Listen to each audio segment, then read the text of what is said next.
So we have the winning weight EPD, and that's just looking at an animal's. So basically, it's looking at the animal's progeny and what that you expect it to differ from an animal whose winning weight is zero. So basically, the actual animal's progeny's winning weight and how that's going to differ from zero. So then we have the milk EPD, and the milk EPD is for maternal effects on weaning weight.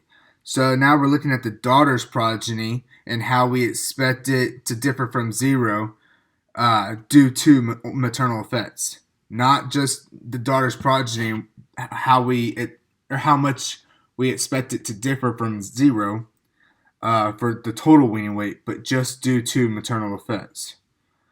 So then weaning weight we can consider being direct effects.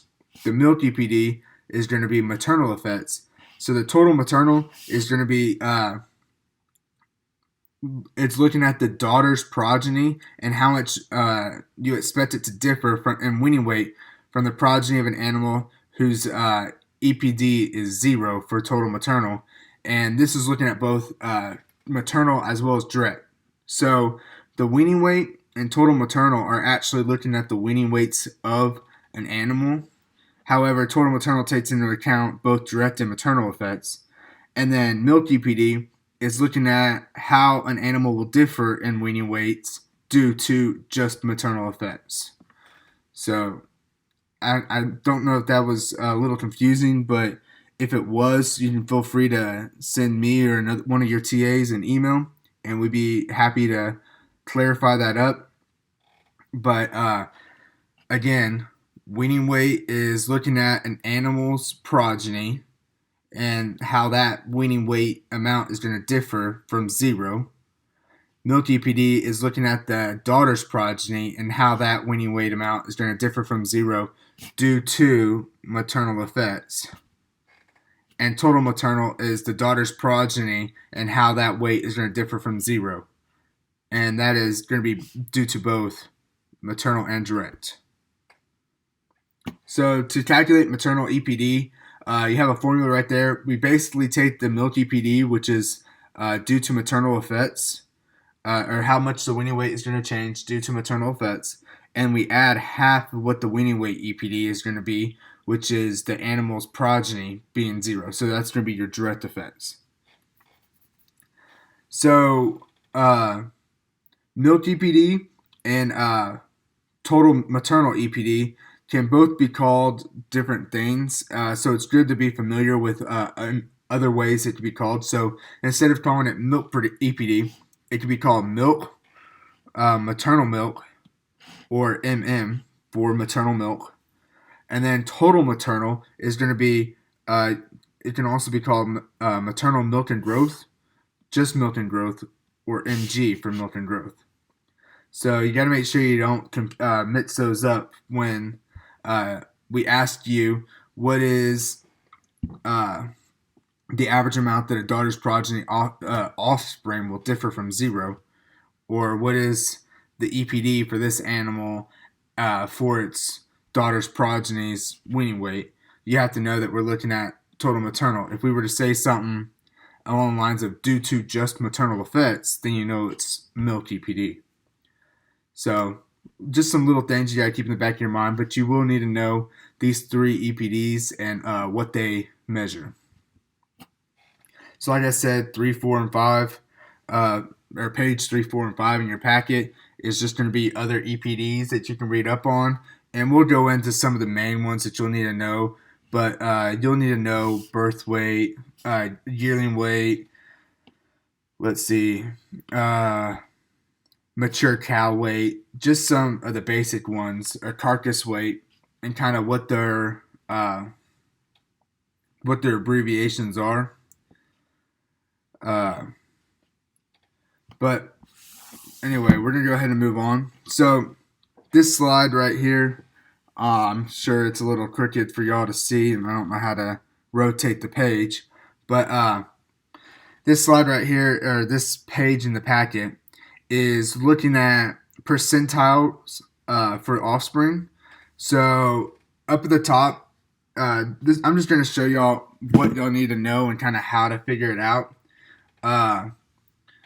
But you can basically, this is used for to see where a bull stands amongst the breed average. So here's the I mean, you can read it for yourself, but up here at the top you have your average, the lowest amount that there is, and the highest amount that there is recorded.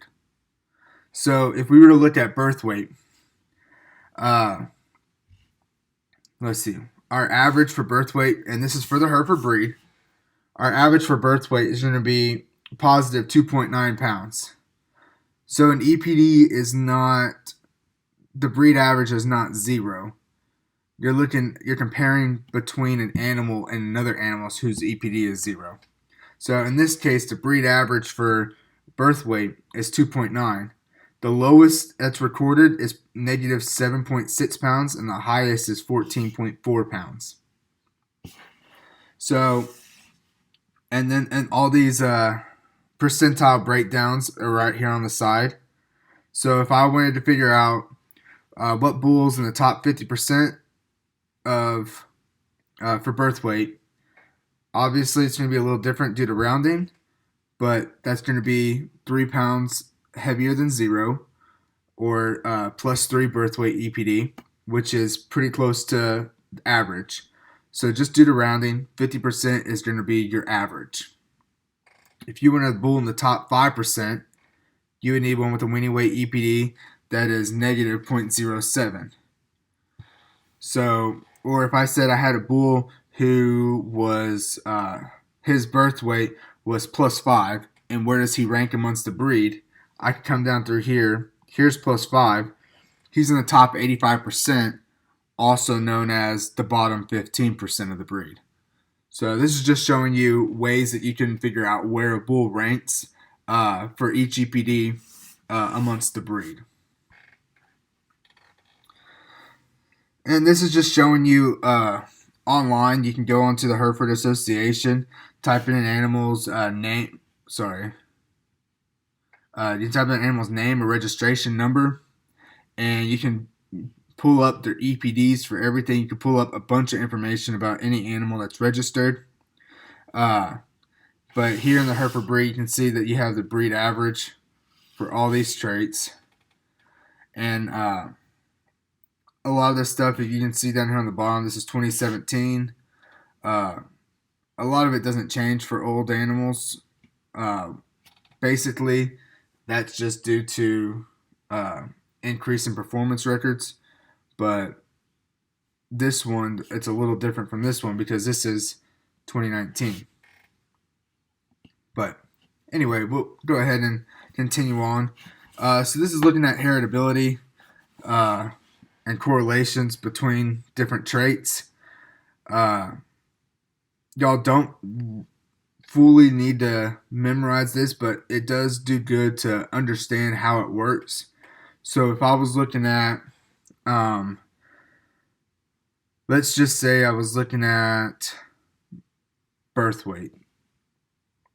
So if I was looking at birth weight with itself, that's going to tell me the heritability.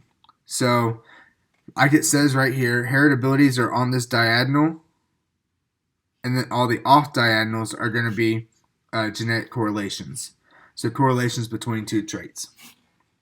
So when I look at birth weight, it's pretty highly heritable at not highly, I would say moderately heritable at 0.43. But if I look at birth weight and weaning weight, pretty heritable or pretty correlated, meaning that when I increase birth weight, most of the time weaning weight will increase, which makes sense for us. Say you had an animal, if they're born heavy, they're going to be heavy. They're basically the rest of their life. But a better correlation is looking at weaning weight. If I had an animal who's heavy at weaning weight, what is the correlation between weaning weight and what that animal will be as a yearling? So the correlation between weaning weight and yearling weight is extremely high, meaning the heavier an animal is at weaning, the heavier an animal will be at as a yearling. So these are pretty good, gives you an idea as to what to expect, things that are correlated. So Maternal milk. Maternal milk is not heritable with anything. Calving ease. Calving ease is not heritable with any trait other than birth weight. Meaning and that's a negative correlation. Meaning I can increase birth weight and I will decrease calving ease. Or if I decrease birth rate, I'll increase calving ease, depending on how you want to look at it.